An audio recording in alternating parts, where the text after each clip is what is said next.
আসসালামু আলাইকুম ভিউয়ার্স। এই মুহূর্তে দাঁড়িয়ে আছি বাংলাদেশে অধ্যুষিত টাওয়ার হ্যামার্সের জন স্কয়ার নার্সারি স্কুলের সামনে। এইটি একটি পোলিং স্টেশন। এখানে সকাল থেকে ভোট শুরু হয়েছে। আপনারা জানেন ব্রিটেনে পার্লামেন্ট ইলেকশন চলতেছে এবং আজ সকাল থেকেই এই ভোট শুরু হয়েছে এবং রাত 10টা পর্যন্ত চলবে। টোটাল ব্রিটেনে 34 জন বাংলাদেশি এমপি, বাংলাদেশি বংশোদ্ভূত প্রার্থী এমপি ইলেকশনে দাঁড়িয়েছেন। বর্তমানে 4 জন এমপি রয়েছেন যারা সবাই লেবার দলের, এবং এই আসনে বর্তমান এমপি রুশনারা আলী তিনিও প্রার্থী হয়েছেন এবং এখানে আরও বেশ কয়েকজন প্রার্থী রয়েছেন। আমরা সকলের কথা এখন বলবো না, পরবর্তীতে আমরা তুলে ধরবো তাদের ইন্টারভিউর কথা।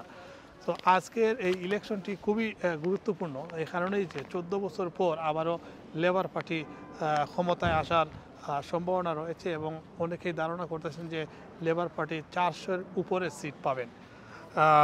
একই সাথে আজকের যে প্রেডিকশনটি দেখানো হয়েছে যে এখানে 4,60,00,000 ভোটার 650টি আসনে ভোট দিবেন এবং লেবার পার্টি ধারণা করা হচ্ছে 418টি আসন পর্যন্ত পেতে পারে।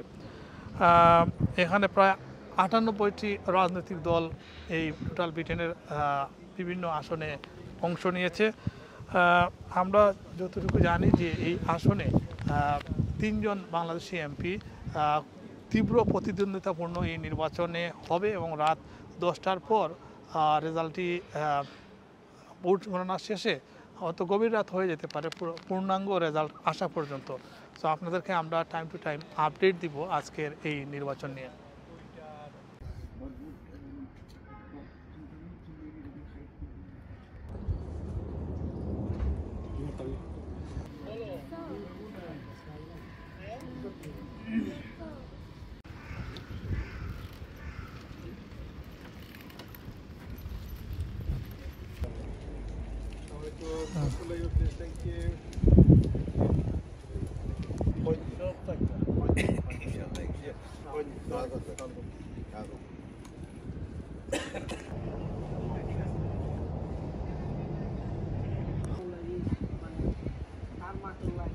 Have a good day, sir.